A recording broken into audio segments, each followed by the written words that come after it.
Assalamualaikum warahmatullahi wabarakatuh. Perkenalkan, nama saya Salva Vernisha, NIM 08 20 10 80, Program Studi Perencanaan Wilayah dan Kota, dari kelas TPB Pengantar Metode Statistika J, kelompok 5, dengan dosen pengampu Bapak Syalam Ali Wiradinata. Untuk pada kesempatan kali ini, saya akan mempresentasikan hasil tugas besar kelompok kami yang berjudul pengaruh jumlah pelajaran dan jam belajar saat pandemi virus corona terhadap nilai ujian matematika. Adapun kelompok kami yang terdiri dari Andi Ardian Dharma Al-Munawar NIM 0806, Dika Amelia Graheni NIM 0822, Novita Sandra Nur Saputri NIM 0865, Romla NIM 0876, terus Diana NIM 0878, dan saya sendiri Salva Vernisha NIM 0880. Pertama-tama saya akan membahas mengenai pendahuluan, di mana ada latar belakang. Latar belakang dari pembuatan tugas besar kami yaitu penyebab variasinya kemampuan tanggung jawab belajar matematika adalah ketika siswa diberikan materi oleh guru tidak diperhatikan dengan sungguh-sungguh. Penyebab yang lainnya bersumber dari media pembelajaran yang kurang mendukung, kurangnya peralatan yang dapat menunjang proses belajar mengajar juga menghambat dalam penyampaian materi, dan itu berdampak bagi kemampuan siswa dalam menerima materi yang diberikan. Akar penyebab terakhir dari bervariasinya kemampuan tanggung jawab belajar matematika itu bersumber dari keadaan lingkungan, di mana sekarang terjadi virus corona yang membuat siswa belajar dari rumah. Kejadian munculnya virus corona atau COVID-19 mampu melumpuhkan aktivitas semua kalangan masyarakat yang dilakukan di luar rumah. Alasan kenapa kita memakai metode regresi linier itu untuk mengetahui seberapa besar pengaruh beberapa variabel bebas terhadap variabel tidak bebas, dan juga meramalkan nilai variabel tidak bebas apabila seluruh variabel bebas sudah diketahui nilainya. Selanjutnya ada rumusan masalah. Yang pertama ada bagaimana statistika deskriptif dari data hasil pengamatan nilai matematika, bagaimana hasil analisis korelasi antara jumlah pelajaran, nilai sebelum pandemi, dan waktu belajar terhadap nilai matematika, bagaimana model regresi linier berganda melalui pendekatan matriks dari nilai kelima variabel korespondensi. Selanjutnya ada variabel independen apa saja yang berpengaruh signifikan terhadap variabel respon, dan ada bagaimana pengujian asumsi residu IIDN. Selanjutnya ada tujuan dari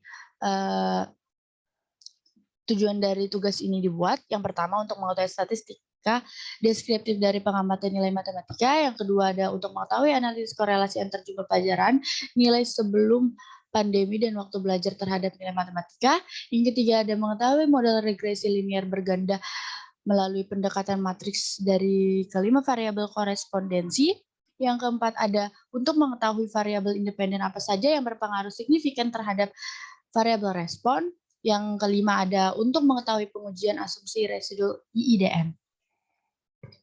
Selanjutnya ada manfaat dari penelitian kami, yaitu penulis dapatkan yaitu mengetahui bagaimana pandemi corona, jumlah pelajaran dan waktu yang dihabiskan untuk belajar bisa membuat nilai matematika menjadi berbeda. Selanjutnya ada tinjauan pustaka, di mana ada analisis deskriptif yang terdiri dari rata-rata, nilai maksimum, varians data sampel dan populasi, serta standar deviasi. Selanjutnya ada analisis korelasi, di mana langkah-langkahnya yaitu menentukan hipotesis, menentukan alfa, daerah krisis, statistika uji, dan jenis-jenisnya terdiri dari analisis regresi linear berganda, peramalan dengan regresi linear berganda, uji parameter, uji asumsi, IIDN. Selanjutnya ada analisis data. Analisis data sendiri itu kita ada sumber data atau data yang digunakan pada penelitian dari data survei primer menggunakan Google Form. Jadi datanya itu primer. Yang kedua ada variabel penelitian, di mana Y merupakan nilai rata-rata ujian matematika sebelum pandemi, X1 jumlah pelajaran, X2 waktu belajar, X3 nilai rata-rata ujian matematika sebelum pandemi. Selanjutnya ada analisis data. Langkah-langkah analisisnya yaitu pertama, kita mengumpulkan data. Kedua, melakukan analisis statistika deskriptif. Ketiga, melakukan analisis korelasi. keempat, menganalisis model regresi linear berganda melalui pendekatan matriks. Kelima, melakukan pengujian terhadap parameter regresi linear berganda dengan metode uji serentak dan uji parsial. Keenam, ada melakukan pengujian asumsi residual IIDN. Ketujuh, ada melakukan interpretasi data. Dan kedelapan, ada menarik kesimpulan. Berikut adalah statistika deskriptif dari data kami, di mana variabelnya itu ada nilai rata-rata ujian matematika setelah pandemi, di mana rata-ratanya 82,88, standar deviasinya 5,32, variansinya 27,33, maksimumnya 95, dan minimumnya 70. Sedangkan variabel yang kedua ada jumlah pelajaran atau X, itu rata-ratanya 11,98, standar deviasinya 3,03, variansinya 9,18, maksimumnya 14, minimumnya 5. Yang ketiga ada waktu belajar atau bisa disebut dengan X2. Rata-ratanya ada 3,10, standar deviasinya 3,23, variansinya 5,00, maksimumnya 16 dan minimumnya 1. Untuk variabel yang terakhir ada nilai rata-rata ujian matematika sebelum pandemi atau bisa disebut dengan X3. Yang rata-ratanya merupakan 82,36, standar deviasinya 5,00, variansinya 25,00, maksimumnya 92, dan minimumnya 70. Berikut merupakan analisis korelasi di mana grafik nilai antara nilai sesudah pandemi dan jumlah pelajaran. Ini sesudah pandemi, dan yang ini